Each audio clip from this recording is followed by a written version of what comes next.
आज आपके सामने मैं एक रतनगढ़ की हमारी 5 वर्ष की जो विकास यात्रा है उससे रूबरू कराना चाहूँगी, क्योंकि इन 5 वर्षों में मीडिया का बहुत ही सकारात्मक सहयोग रहा है। मीडिया ने रतनगढ़ की जो समस्याएं हैं उनसे अवगत कराने का जो कार्य किया है, उसी के अनुसार हम यह विकास की यात्रा आगे बढ़ाते रहे। तो ये जो 5 वर्ष की विकास यात्रा है, इसके बारे में मैं कुछ बताना चाहूँगी आपको। सबसे पहले जब मैंने 9 फरवरी 2021 को कार्यभार ग्रहण किया था, उस समय देखा कि यहाँ की जो महिला कॉलेज है और जो बालिका पाठशाला है, भुआल का स्कूल, और जो हॉस्पिटल के सामने वाली रोड है, वहाँ पर पानी भराव की बहुत भारी समस्या थी।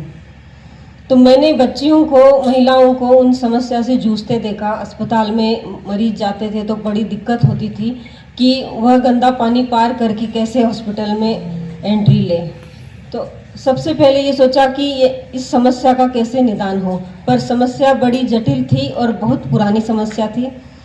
तो इसके लिए सबसे पहला काम हम रतनगढ़ के विकास में यही किया कि एक ड्रेनेज योजना लेकर आए, जिससे कि जो पानी भराव की समस्या है, बरसाती पानी की निकासी की समस्या है, उसका संपूर्ण रूप से निराकरण हो सके। क्योंकि टेम्पररी समाधान तो हम कर ही रहे थे, पर उसमें सफलता इतनी नहीं मिल रही थी।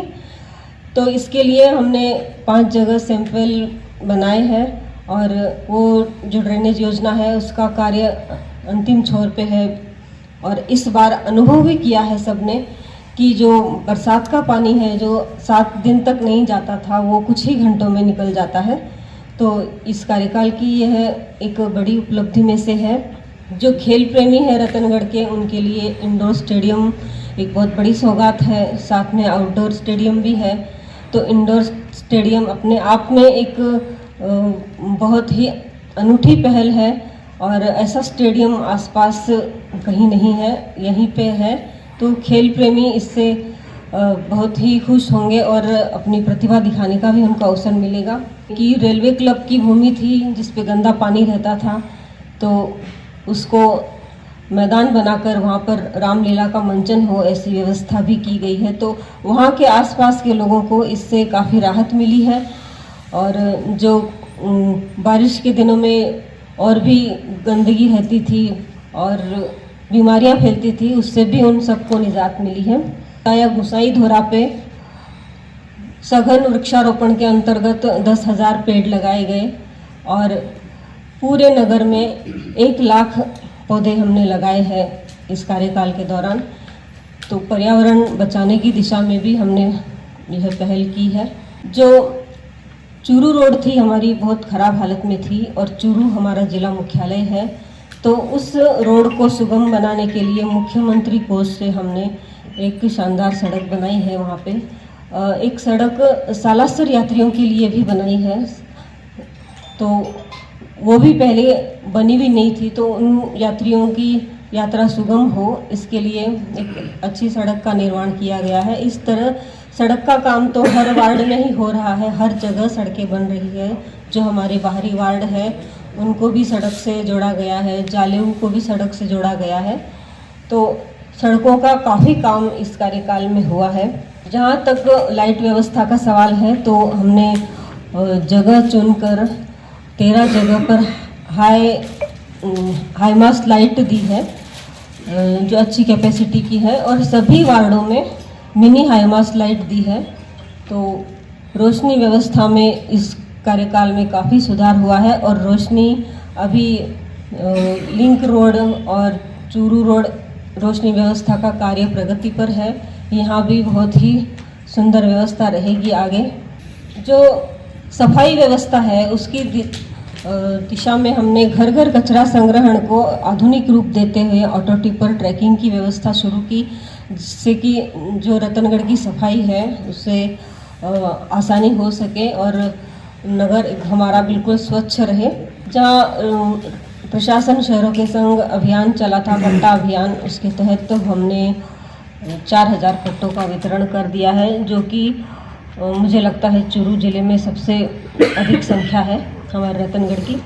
एक रेलवे लाइन जाती है शहर के बीच में से, तो वहाँ पे 4 पुलिये बने हुए हैं जिनकी चौड़ाई बहुत कम थी और आवागमन में लोगों को बहुत दिक्कत होती थी। वहाँ ट्रैफिक जाम हो जाता था, वाहनों का दबाव बढ़ रहा था। तो इस दिशा में कदम उठाते हुए हमने रेलवे से परमिशन लेके इन 4 पुलियों को चौड़ा कराने का कार्य किया है, जो कि अपने आप में बहुत बड़ा कार्य है। अभी तक ऐसा प्रयास पहले हुआ नहीं है और हम इस प्रयास में सफल भी हो गए हैं। इसका कार्य चालू है और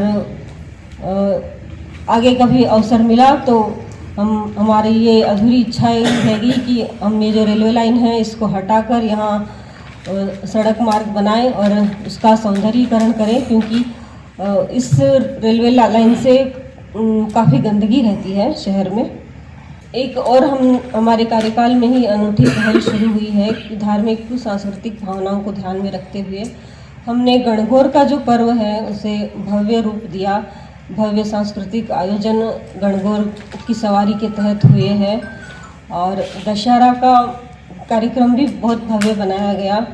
इसके साथ ही ईद पर ईदगाह का सजावट और मुहर्रम के समय ताजीदारों का स्वागत, यह भी अनूठी पहल इस कार्यकाल में शुरू हुई है। जो काम हमने जो होने हैं उनके बारे में बताना चाहूँगी कि अभी 25 जनवरी को ही नए नगर पालिका भवन का शिलान्यास हुआ है, जो कि हम जब आए थे तभी सोच कर आए थे विज़न के कि यही विज़न लेके आए थे कि जो नगर पालिका भवन है उसमें पानी भर जाता है, काफ़ी परेशानी होती है, तो नगर पालिका भवन भी आधुनिक और अच्छा बन जाए।